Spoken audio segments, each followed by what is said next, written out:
जी hello. अच्छा, फिर अब सेटलमेंट डिस्काउंट्स जो हैं वो हमने कस्टमर के पर्सपेक्टिव से देखना है। ओके। ठीक है, अब हमें सेटलमेंट डिस्काउंट मिलेगा। ठीक। ठीक है, discount received arises when settlement discount is taken by business paying a supplier. ठीक है, तो हमें कम पैसे देने पड़ेंगे अगर हम सेटलमेंट डिस्काउंट को अवेल करते हैं तो। ओके। अकाउंटिंग एंट्रीज कैसे बनेंगी? जब हम पेबल्स को डेबिट करेंगे तो हम फुल डेट को डेबिट करेंगे कि हमें इतना पे करना है। ठीक है। क्रेडिट का हम करेंगे कैश को, जितने पैसे हमने रिड्यूस अमाउंट हमने जो पे की है वो। और डिस्काउंट रिसीव्ड की हम एक एंट्री बना लेंगे जिसको, क्योंकि हमें डिस्काउंट मिला है, रिसीव्ड हुआ है, तो हम उसको क्रेडिट कर देंगे। ठीक है। ठीक है, एक परचेज इनवॉइस है, इसकी वैल्यू 500 है, जिसमें ऑफर आपको हो रहा है 2% discount for early settlement before the normal payment date. Show the relevant entries in the payables and discount received general ledger accounts of the customer. ठीक है, तो हम जब अब हमें इनवॉइस मिली है तो हम डेबिट अपने पेबल को फुल अमाउंट से करेंगे 500 से। ठीक है, क्रेडिट हम जब पेमेंट करेंगे अपनी, तो हम इसको रिड्यूस अमाउंट पे दिखा देंगे अगर हमने डिस्काउंट अवेल किया है तो। ठीक है, और क्रेडिट हमारी एंट्री हो जाएगी डिस्काउंट रिसीव, जो कि 500 का 2% हो जाएगा। ठीक है, वही एंट्री उसके पेबल्स और लेजर्स में चली जाएंगी जिस तरह हम कवर्स कर रहे हैं।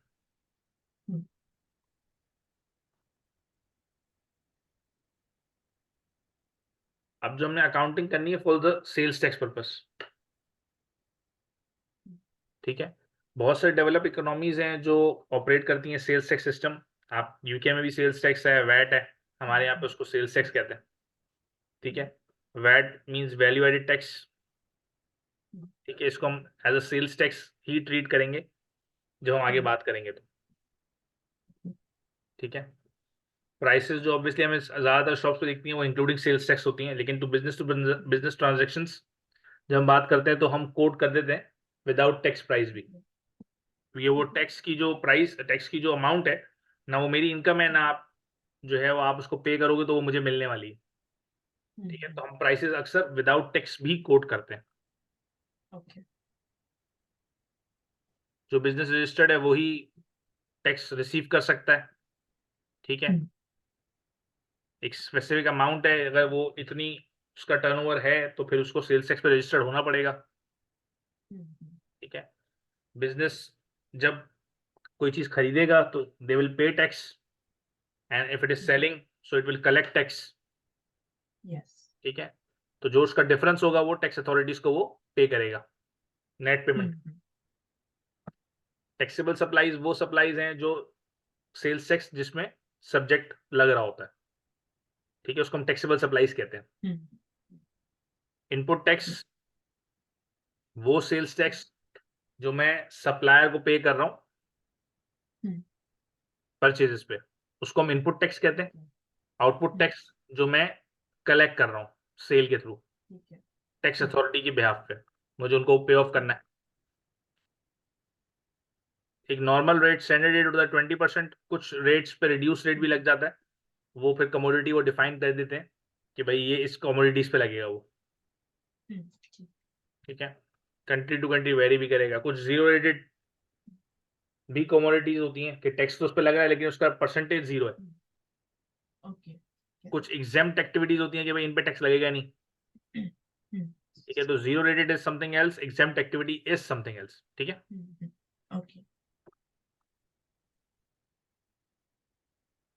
कैलकुलेट करना सेल्स टैक्स इतना मस्ती की चीज कोई है नहीं। 100 पे 20% ऐड करेंगे, 120, 200, 240। ग्रॉस प्राइस अगर मुझे निकालनी है तो भी मैं निकाल सकता हूँ अगर मुझे सेल्स टैक्स का परसेंटेज पता है तो। ठीक है, ये भी कोई मेरे ख्याल से इतना कोई मसले वाली चीज नहीं है। इसको हम देख लेते हैं। Calculate the sales tax element on the following supplies assuming a sales tax rate of 20%। $120 की ग्रॉस प्राइस है, तो इसमें सेल्स टैक्स 20% है, तो सेल्स टैक्स कितना होगा? $20 होगा। 480 है तो कितना होगा? 80. 80 किस तरह कैलकुलेट होगा? You would do you would take the number and then divide it by 20%. ठीक है, Take the percentage and then divide it by the total number.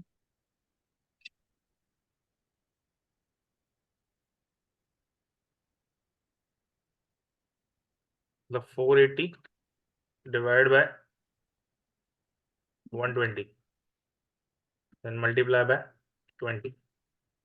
80 is the sales tax. ठीक है, मतलब मैं ऐसे कैलकुलेट करता हूँ कि जो चीज जितनी परसेंटेज है उससे उसको डिवाइड किया दिया जाए।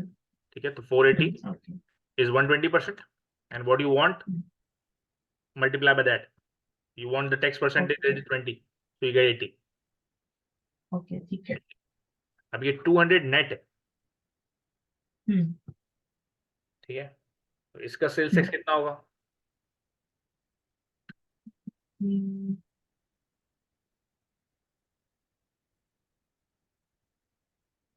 40.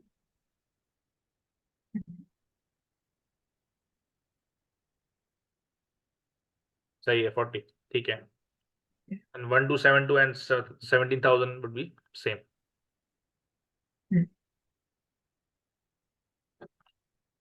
आपको यहाँ पे नेट और ग्रॉस वैल्यू का पता होना चाहिए बस, कि आप किस तरह से उस पर टैक्स कैलकुलेट करोगे। That's it. इतनी नॉलेज यहाँ पे FA1 के लिए काफी है। ठीक है, अकाउंटिंग सेल्स टैक्स के लिए आपको बिजनेस को रिकॉर्ड करना पड़ेगा जो ग्रॉस अमाउंट रिसीवेबल है फ्रॉम कस्टमर्स। ठीक है, ट्रेड रिसीवेबल्स आप दिखा दोगे उसमें। Gross amount payable to suppliers भी हम दिखा देंगे पेबल्स के तौर पे। इनकम एंड एक्सपेंस हम दिखाएंगे net of sales tax. Okay, ठीक है, इनकम और एक्सपेंस हमारा टैक्स चीजें ऐड नहीं करेंगे उसमें। सेल्स टैक्स जो हमने कलेक्ट किया है और हमें जो अथॉरिटीज को वापस करना है उसको हम ऑफसेट करके हम बता देंगे भाई टैक्स अथॉरिटीज को नेट पेबल कितना है। ओके, ठीक है, क्वार्टरली ज्यादातर सेल्स टैक्स की कैलकुलेशन हो रही होती है। ठीक है, यहाँ पे उसने एग्जांपल दी हुई है, रिटेलर है जो सेल करता है डोमेस्टिक कस्टमर्स को और सेलिंग प्राइसेस बताता है inclusive of sales tax. Gross price को हमें स्प्लिट करना पड़ेगा रेवेन्यू रिटेलर का और सेल्स टैक्स हमने कितना कलेक्ट करना है। ओके, ग्रॉस प्राइस हमारी 720 है, सेल्स टैक्स का रेट 20% है। नेट हमारा 600 क्रेडिट सेल्स हो गई, 120 is our sales tax liability जो हमें अथॉरिटीज को देना है। ठीक है, paid over to authorities. Debit जो मेरे कैश मेरे पास रिसीव होगा वो 720 होगा। ठीक है, फिर सेल्स टैक्स इंक्लूसिव प्राइस है 480 की, तो 400 मेरा परचेजेस हैं, 80 मेरा डबल सेल्स टैक्स रिकवरेबल है। ओके, ठीक है, ये मैं रिकवर करूंगा, मैं पे ऑफ करूंगा और फिर मैं सेल्स टैक्स अथॉरिटी से उसको रिकवर करूंगा। ठीक है, 480 मैं कैश पे करूंगा एट द एंड। फिर सेल्स टैक्स क्रेडिट सेल पे एग्जांपल नेट प्राइस है आपकी 6000 की, सेल्स टैक्स रेट है 20%।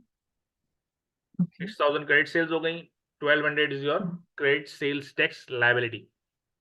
ओके, ठीक ये है, आप कस्टमर से कलेक्ट करोगे और अथॉरिटीज को पे ऑफ कर दोगे। ओके, कलेक्ट आपको ट्रेड डेटर से या डेटर से कलेक्ट करना है 7200, जिसमें से 1200 आप टैक्स वालों को दे दोगे, 6000 अपने पास रख लोगे। ओके, ठीक है, ये सारी उसकी क्रेडिट वर्किंग है कि भाई सेल्स यहाँ पे इतना आ गया, रिसीवेबल्स में इतना आ गया, सेल्स टैक्स में इतना चला गया।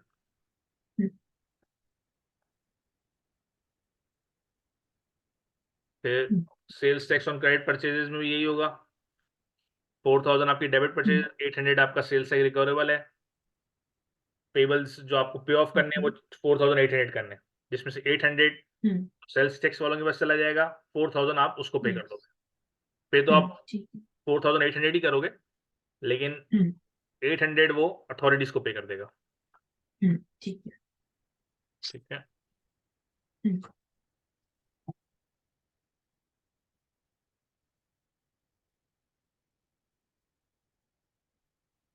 फिर सेल्स टैक्स एडमिनिस्ट्रेशन और उसकी डॉक्यूमेंटेशन ऑब्वियसली होगी। जब इनपुट टैक्स है आउटपुट टैक्स है आप उसको नेट ऑफ तो करोगे, लेकिन you have to show your calculation कि how much you paid and how much you receive the tax. ठीक है, इनवॉइस नंबर्स आपके पास होंगे, सेल्स टैक्स इनवॉइसेस आप बनाओगे, उसका रिकॉर्ड रखोगे, हो सकता है वो सबमिशन भी आपको करनी पड़े। ठीक है, टैक्स इनवॉइस के अंदर आपके पास सेलर नेम का address, sales tax registration number, invoice date, description of the goods, कितना परसेंटेज चार्ज किया है, ये सब होना चाहिए। अगर हम सेल्स टैक्स के टी अकाउंट की बात करें तो बैलेंस ब्रॉट फॉरवर्ड होगा, सेल्स टैक्स जो आपने यहाँ क्रेडिट हो जाएगा। ठीक है, फिर सेल्स टैक्स जो क्रेडिट परचेजेस में है वो क्रेडिट डेबिट हो जाएगा। पेटी कैश एक्सपेंसेस जितने भी आप कैश पे कर रहे हो वो सारा फिर कैरी फॉरवर्ड यहाँ पे आपका आ जाएगा। ठीक है,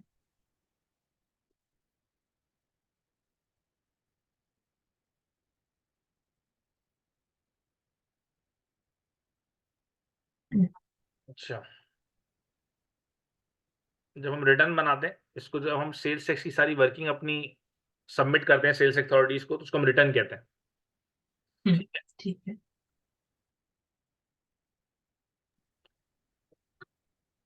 तो उसमें बिजनेस का नाम होगा जो रिटर्न बना रहे हैं, सेल्स टैक्स रजिस्ट्रेशन नंबर होगा, एडमिनिस्ट्रेटर होगा, एडमिनिस्टर सेल्स टैक्स होगा, जो पीरियड जिसका आप भर रहे हो टैक्स वो होगा, टोटल वैल्यू आ जाएगी आउटपुट की, टोटल वैल्यू इनपुट की आ जाएगी, एडजस्टमेंट्स आ जाएंगे अगर कोई पिछली दफा एरर हुआ है रिटर्न्स में, तो नेट अमाउंट जो ड्यू हो रही है टैक्स अथॉरिटीज पे वो हम उसको वहां पे शो कर देंगे, वो अगर उसको अप्रूव कर देते हैं तो वो अमाउंट पे कर देंगे। ओके, ठीक है, सेल्स टैक्स रिटर्न कुछ इस तरीके से बन रहा होगा। वैट इतना आ गया, VAT due in the period of acquisition 3078, total VAT, VAT reclaimed अगर आपने कुछ किया है तो, नेट वेट जो आपको पे करना है, total value of sales, total value of purchases, total value of supplies, total value acquisition. ये इतनी ज़्यादा एग्जामिनेबल नहीं है लेकिन हमें चीज़ें बस उसने बताई हुई है कि ये होगा। ओके। अगर लेट सबमिट करेंगे तो उसको पेनल्टी या सरचार्ज लगेगा। ठीक है, एरर और ओमिशन हो रही होगी तो आप उसको बाद में क्लेम कर सकते हो, कुछ टाइम पीरियड होता है कि भाई इस वक्त तक आप इसको क्लेम कर सकते हो।